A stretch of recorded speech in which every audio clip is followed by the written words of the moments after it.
Suppose நீங்கள் ஹாஸ்டலில் stay பண்ணிங்கன்னா பக்கத்தில் இருக்க மெட்ரோ ஸ்டேஷனில் ட்ரெயின் ஏறினீங்கன்னா நீங்கள் பாடி சாப்பர் அப்படின்ற மெட்ரோ ஸ்டேஷன் போயிடலாம். அங்கேருந்து ஹவா மஹால் உங்களுக்கு 50 மீட்டர்ஸ் தான் இருக்கும். நான் சும்மா நடந்துகிட்டே அப்படியே ஒரு சுற்றி போகலாம் முடிவு பண்ணிட்டேன். இங்கேருந்து அங்கே டோட்டல் டிஸ்டன்ஸ் 4.6 கிலோமீட்டர்ஸ் வந்துடும். காலையில் மணி இப்போ ஒரு 7:30 தான் ஆச்சு. ஆனால் இப்போயே வெயில் நல்லா அடிக்க ஆரம்பிச்சிருச்சு. கொஞ்சம் கடைங்களே இப்போ தான் திறக்க ஆரம்பிக்கிறாங்க. மேக்ஸிமம் 10 மணிக்கு மேலே தான் எங்கள் கடையெல்லாம் திறக்கிறாங்க. இந்த இடம் வந்துட்டு கொஞ்சம் மெயின் ரோடு மாதிரி தான். ஸ்கூல்ஸ் நிறையா இருக்குது. அப்புறம் முக்கியமான இடத்துக்கு போகிறக்கலாம் இந்த ரோடு வழியாக தான் போய் ஆகணும். அதனால் இந்த இடத்துக்கு வண்டியெல்லாம் கொஞ்சமாக வர ஆரம்பிச்சிருச்சு.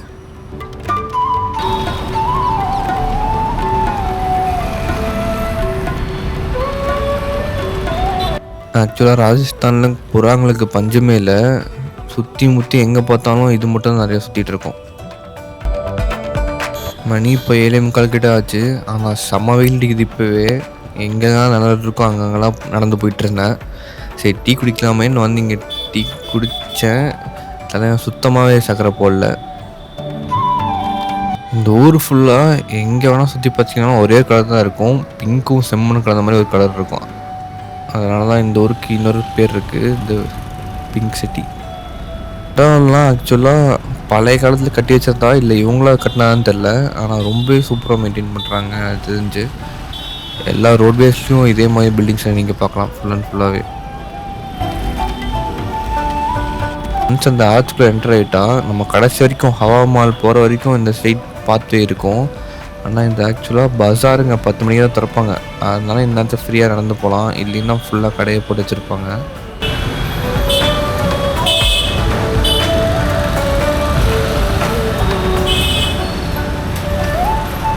மெட்ரோ ஸ்டேஷன் வந்தாச்சு. செம்ம பசி காலையில். அதனால் இங்கே சைடில் ஒரு கடையில் அவல் வச்சுட்டு இருந்தாங்க. அவங்கக்கிட்ட அப்படியே அவல் வாங்கி சாப்பிட்டேன்.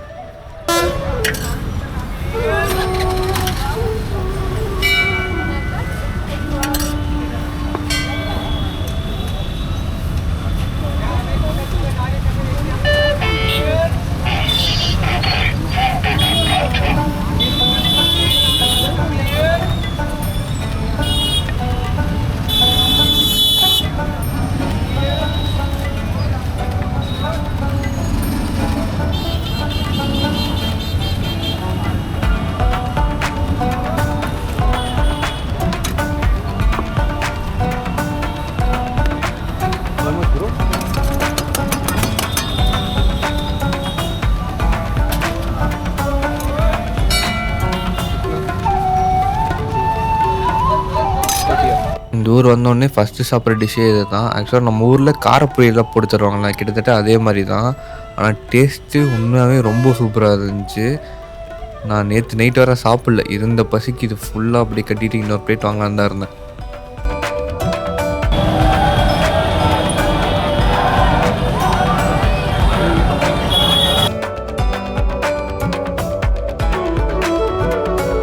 ஹவா மஹால் வந்துட்டு பார்த்திங்கன்னா இது வந்து ஒரு blend of Mughal and Rajput architecture மாதிரி தான் இருக்கும் இந்த ஸ்டைல் ஆஃப் பில்டிங்கை பார்த்தாலே. இது வந்துட்டு 1799 மகாராஜ் சவாய் பிரதாப் சிங் அப்படின்றவரால் கட்டப்பட்டிருக்கு. இதுக்கு வந்து டிசைன் போட்டு கொடுத்தது யார் அப்படின்னா லால் சந்த் உஸ்தாத் அப்படின்றவர் தான் பண்ணி கொடுத்துருக்காரு. இதில் மொத்தமாக 953 சின்ன விண்டோஸ் இருக்குது. அது வந்துட்டு இங்கே நேச்சுரல் ஏர் கண்டிஷனர் சிஸ்டம் மாதிரி ஒர்க் ஆகுது. அதனால இந்த இடத்துல வென்டிலேஷன் ரொம்பவே சூப்பராக இருக்குது. இந்த இடம் முக்கியமாக எது கட்டப்பட்டுச்சு அப்படின்னா பெண்கள், இங்கே இருக்க பெண்கள் வந்துட்டு இந்த சிட்டியை எப்படியெல்லாம் மார்க்கெட்ஸ் எப்படி மூவ் ஆகுது, மற்றெல்லாம் எப்படி நடந்துகிட்ருக்குங்கிறத அவங்க பார்க்குறதுக்காக தான் முக்கியமாக இந்த பில்டிங் கட்டப்படுதுன்னு சொல்கிறாங்க. உலகத்திலேயே உயரமான பில்டிங் இது தான். அப்போ புர்ஜ் கலிஃபாவில் எங்கடா அப்படின்னு கேட்பீங்க.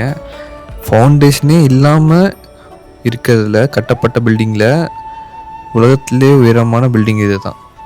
இந்த பில்டிங்கோட தோற்றத்தை பார்த்தீங்க அப்படின்னா கிருஷ்ணரோட கிரீடம் மாதிரி இருக்கும்னு சொல்கிறாங்க. இந்த மகாராஜ் வந்துட்டு கிருஷ்ணர் இன்ஸ்பயர் பண்ணி அந்த கிரீடத்தை இன்ஸ்பயர் பண்ணி கட்டப்பட்டதான்னு சொல்கிறாங்க. அது இல்லாமல் இந்த கட்டுறதுக்கு பிங்க் அப்புறம் ரெட் கலர் ஸ்டாண்ட் ஸ்டோன்ஸ் வச்சு தான் கட்டியிருக்காங்க.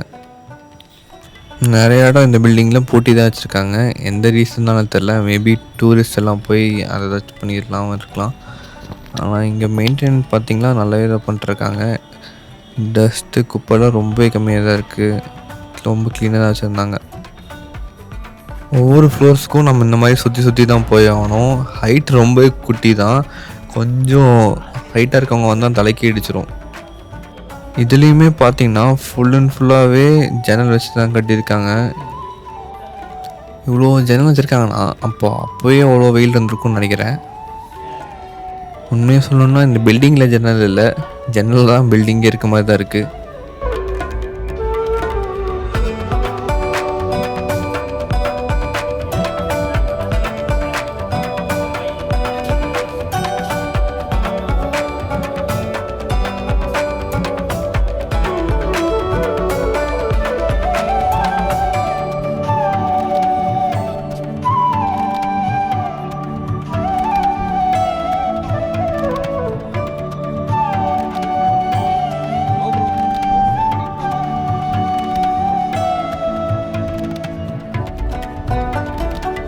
இங்கே நமக்கு ஒரு ஃப்ரெண்டு கிடச்சாப்புல.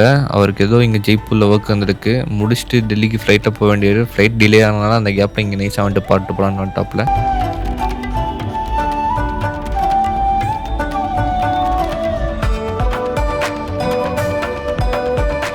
அவனுக்கு பாய் சொல்லிட்டு கொஞ்சம் வேடிக்கை போட்டிருந்தான். அப்புறம் கீழே பார்த்தீங்கன்னா ஏதோ பாட்டு சவுண்ட் கேட்டுருந்துச்சு. அப்புறம் போய் பார்த்தா ஒரு மினி கச்சேரி நடத்திட்டு இருக்காங்க.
இந்த வீடியோ எடுக்கிறப்ப டேட் பார்த்தீங்கன்னா August 15th, இண்டிபெண்டன்ஸ் டே. அதனால தான் ஃபுல்லாக நிறைய ஸ்கூலில் இருந்து ஃப்ளாக்ஸ் எடுத்துகிட்டு ரேலி மாதிரி வந்திருந்தாங்க.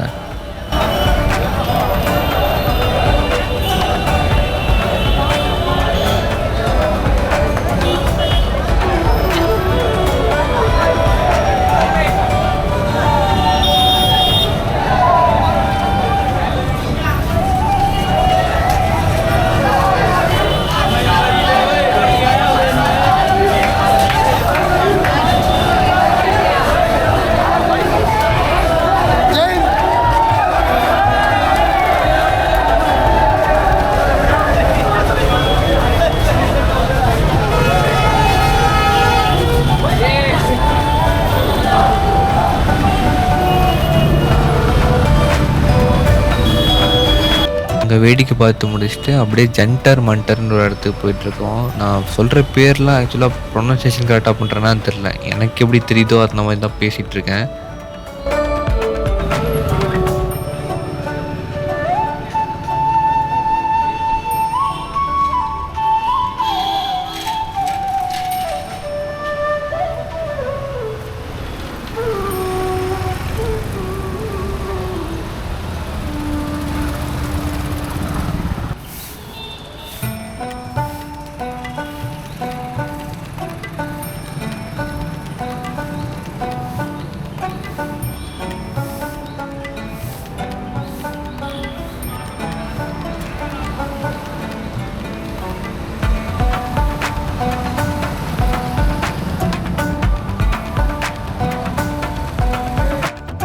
ஜந்தர் மண்டர் வந்தாச்சு. இது வந்துட்டு 18th centuryல கட்டப்பட்ட ஒரு இடம். இதை வந்து கட்டினவர் பார்த்தீங்கன்னா மகாராஜா சவாய் ஜெய் சிங் 2 அப்படின்றவர் கட்டியிருக்காரு.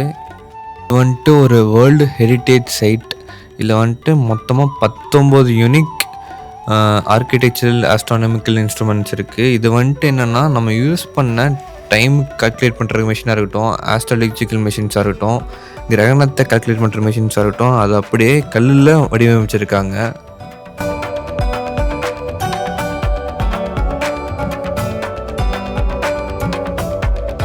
சூரியனை வச்சும் சந்திரனை வச்சும் சரி எப்படி கால்குலேட் பண்ணுறது. அது இல்லாமல் இங்கே வந்துட்டு ஒவ்வொரு ராசிகளுக்குமே தனித்தனியாக இருக்குது.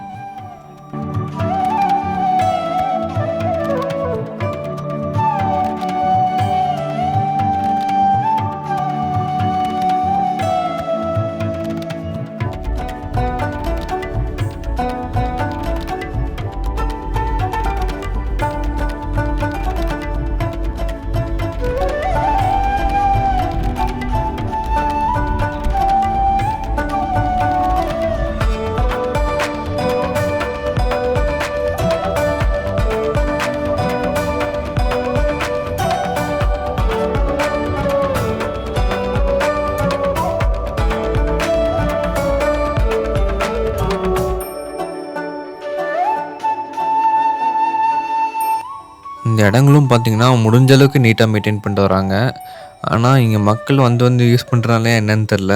கொஞ்சம் கொஞ்சம் அந்த மார்க்கிங்ஸ் எல்லாமே லைட்டாக ஃபேட் ஆகிட்டு போயிட்டுருக்கு.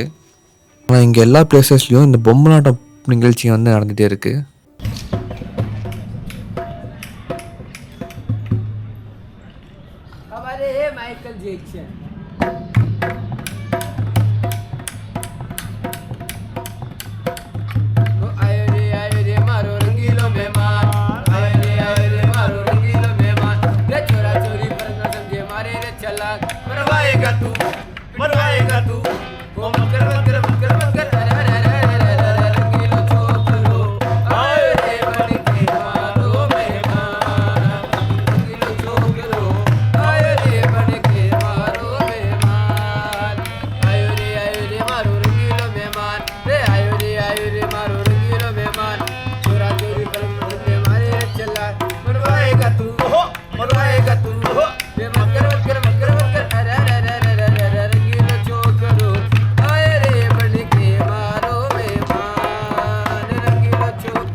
ஜன்டார் மன்டார் முடிச்சுட்டு வந்துட்டுருக்கப்போ நிறைய ஆட்டோ இருந்துச்சு. அதில் ஒருத்தர் வந்துட்டு எங்கே போனதில் கேட்டு அப்புறம் வாங்க நான் சாப்பிட்ற கடைக்கு கூப்பிட்டு போகிறேன், அப்புறம் துணி கடை பார்க்கலான்ட்டு இருந்தேன். ஆக்சுவலாக பஜார் போயிட்டு பட்டு அங்கே ஏதாச்சும் வாங்கிட்டு போகலான்ட்டு இருந்தேன் வீட்டுக்கு. அப்புறம் நாங்களே கூப்பிட்டு போகிறோம் அப்படின்னாங்க. சரி எவ்வளோ ப்ரைஸ் அப்படின்னா 20 அப்படின்னா. புரியல அப்படின்னா 20 அப்படின்னா. நான் எனக்கு தான் புரியல, இல்லை அவன் கரெக்டாக சொல்கிறான், ஒன்றுமே எனக்கு புரியல. 20 ரூபாய்க்கு எப்படி அவன் கூப்பிட்டு போவான்னு எனக்கு தெரில. நானும் சந்தேகத்தில் என்னன்னா ரொம்ப சுற்றி கூப்பிட்டு போனாங்க. இது ஷேர் ஆட்டோவா எலக்ட்ரிக்கில் ஓடுறதுனால கம்மி ப்ரைஸாக இந்த ஏரியா ஃபுல்லாகவே எனக்கு தெரில. ஆனால் எனக்கு தெரிஞ்சு இந்த ஆட்டோ மினி ஆட்டோ கம்மி ப்ரைஸ் தான் நினைக்கிறேன். நான் போயிட்டு வந்ததுக்கப்புறம் பார்த்தப்ப நிறைய பேர் சொன்னாங்க இந்த ஆட்டோவில் ரொம்ப ப்ரைஸ் கம்மிதான்ட்டு. ஆனால் ரொம்ப தூரம் கூப்பிட்டு போகிறாங்க. வெறும் 20 ரூபா தான் வாங்கினாங்க ஆக்சுவலாக என்கிட்ட. நான் சாப்பிட்றக்காக இப்போ கடை கூப்பிட்டு போயிட்டுருக்காரு. எங்கெங்கேயோ சுற்றி கூப்பிட்டு போகிறாரு. நான் கூட கடைசி இறக்கி விடும்போது அதிகமாக தான் வாங்குவார்னு நினச்சேன். ஆனால் 20 ரூபா தான் வாங்கினப்ப நான் பக்கத்தில் இருக்கும், அதனால் 20 ரூபா வாங்குறேன். சரி நானும் ஏறிட்டேன். ஆனால் இவ்வளோ தூரம் வருவாங்க நானும் எக்ஸ்பெக்டே பண்ணல. 20 ரூபாய்க்கு கொஞ்சம் தூரமாக கூட்டு போகிற மாதிரி எனக்கு இருக்குது. நான் ஒன்றும் புரியல எப்படி ஒன்று கட்டப்படியாக ஒரு என்ன வச்சு யாருனாக்கு அப்புறம் டிராஃபிக் போகிறோமா என்னன்னு தெரில. போய் பார்த்தா தான் தெரியும். சரி 20 ரூபா தான் சொல்கிறாங்க, ஏறிட்டேன் அப்படியே.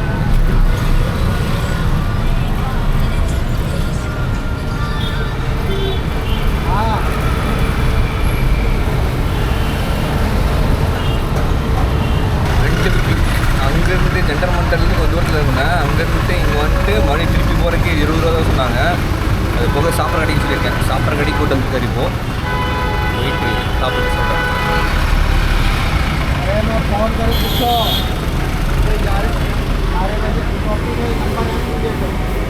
சிவப்பு சட்டை பயங்கரமான போஸு. இதை பார்த்தோன்னே எனக்கு தெரிஞ்சு அந்த சந்தான படம் டைலாக் ஞாபகம் வந்துருச்சு. சரி சாப்பிட்ற இது போய் இது யோசிக்கூடாதுன்ட்டு நானும் பேசாமல் சாப்பிட்டேன். ஆனால் டேஸ்ட் உண்மையாக சூப்பராக இருந்துச்சு. கச்சோரி தான் வாங்கியிருந்தேன்.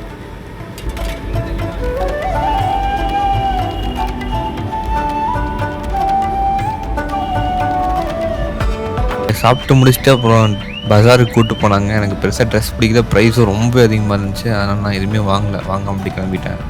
திரும்பி அப்படியே ஆம்பர் பேலஸ்னு ஒரு இடத்துக்கு போயிட்டேன்.